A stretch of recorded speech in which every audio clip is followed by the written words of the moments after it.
September 28, 2016, Wednesday of the 26th week in Ordinary Time. A reading from the book of Job. Job answered his friends and said, I know well that it is so, but how can a man be justified before God? Should one wish to contend with him, he could not answer him once in 1,000 times. God is wise in heart and mighty in strength. Who has withstood him and remained unscathed? He removes the mountains before they know it. He overturns them in his anger.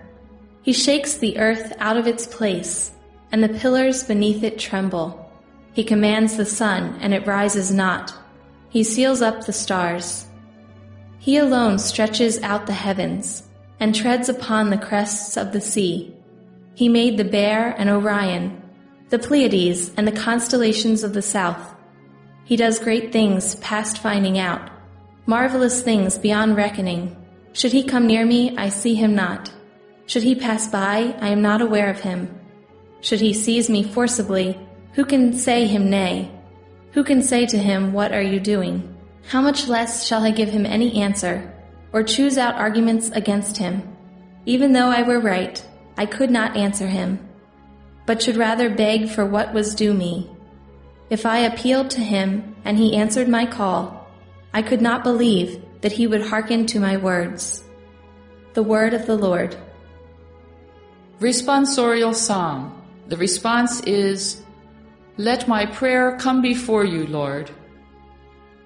Daily I call upon you, O Lord. To you I stretch out my hands. Will you work wonders for the dead? Will the shades arise to give you thanks? Let my prayer come before you, Lord. Do they declare your mercy in the grave, your faithfulness among those who have perished? Are your wonders made known in the darkness, or your justice in the land of oblivion? Let my prayer come before you, Lord. But I, O Lord, cry out to you. With my morning prayer I wait upon you. Why, O Lord, do you reject me? Why hide from me your face? Let my prayer come before you, Lord. A reading from the Holy Gospel according to Luke. As Jesus and his disciples were proceeding on their journey, someone said to him, I will follow you wherever you go.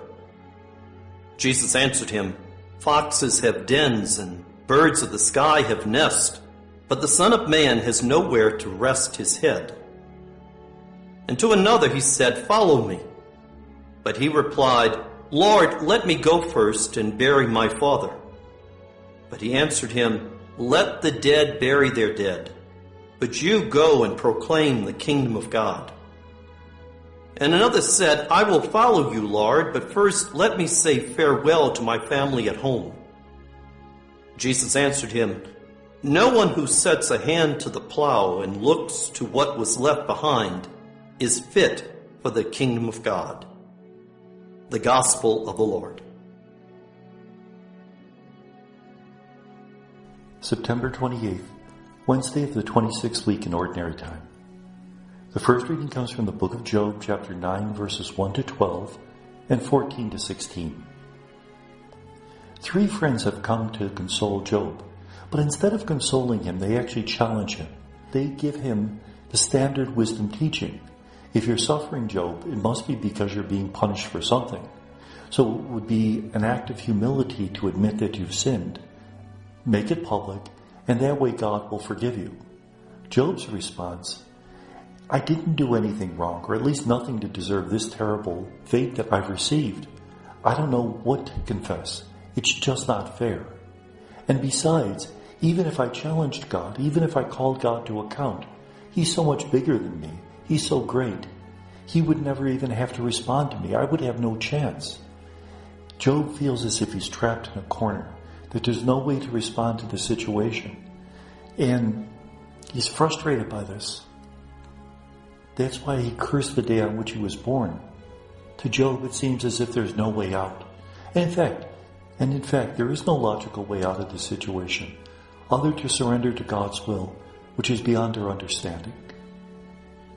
The Gospel is from Luke 9, 57 to 62. There are three passages in which people wish to follow Jesus. The first one, a disciple says, "Where do you live?" His response, "The foxes have their lairs, the birds of the air have their nests. The Son of Man has no place to lay his head." Following Jesus is a journey, not an arriving. We don't get to paradise. We have to follow him wherever he leads. And this is a great image for the spiritual life. We have to continue to grow throughout our spiritual life. We can't sit back and say, "I've already arrived." That would be wrong. We have to allow ourselves to continue to convert, because there's always new layers of intention, new layers of weakness that we discover in ourselves. The second account, a man comes and says, "Let me bury my father first." Now, this is not the burial that would occur within a day of the death of the person. The Jewish custom was you put the body in a tomb and let it decompose. And then after about 11 months, a year, the eldest son would go in, pick up the bones, put them either in an urn or a sarcophagus, and then bury the bones definitively. So the man is effectively asking for a year's wait. And Jesus says, "Let the dead bury the dead." The third person comes up and says, "Let me say goodbye to my parents." Now, that would seem a logical thing, but remember, this is the Middle East, where greetings and salutations can go on for days and even weeks.